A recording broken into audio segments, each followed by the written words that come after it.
Exercise 14 to 16. We're going to name the functions in the graphs here. Three functions that we've been using a lot are cosine, sine, and tangents. If we're not sure which one is which, we can just try with a couple of values. Let's have a look at this graph. We can see that we have the angle here on the x-axis, and we have the angle in radians. Say we have the angle in radians. Over here we have the angle in degrees. So remember that if you're going to use the calculator. Okay, let's try. Let's see. 0 is always an interesting angle to see. Here we have different values for these two. This one and this one is the same. So let's find out. Let's do like this.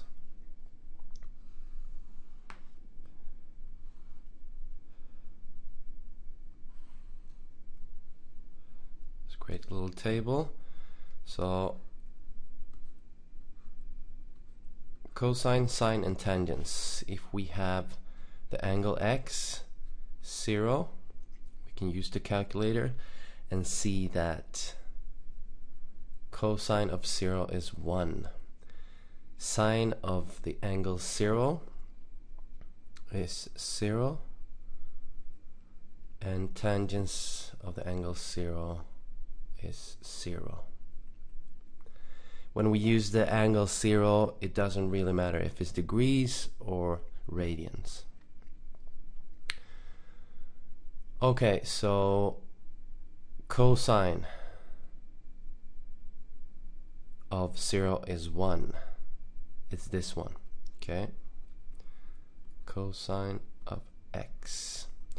But these are the same. Let's continue. What other value can we try? We can try, for example,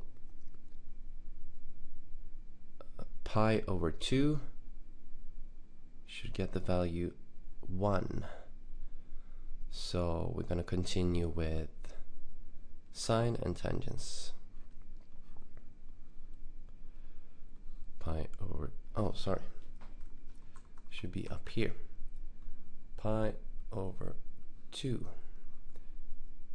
Pi over 2 is the same thing as 90 degrees. If we enter sine of pi over 2, we will get 1. If we enter tangents of pi over 2, it's not defined. Not defined, so there is no value.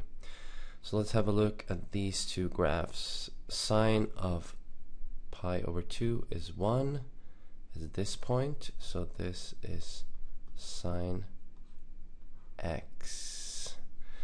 So this must be tangents, because the first point, tangents of 0 is 0.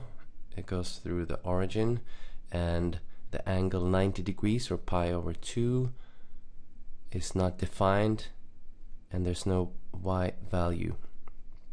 We don't this is actually an asymptote going through here, this line, so it's not defined. So it seems like this is the sine function, this is the cosine function, and this is the tangent function.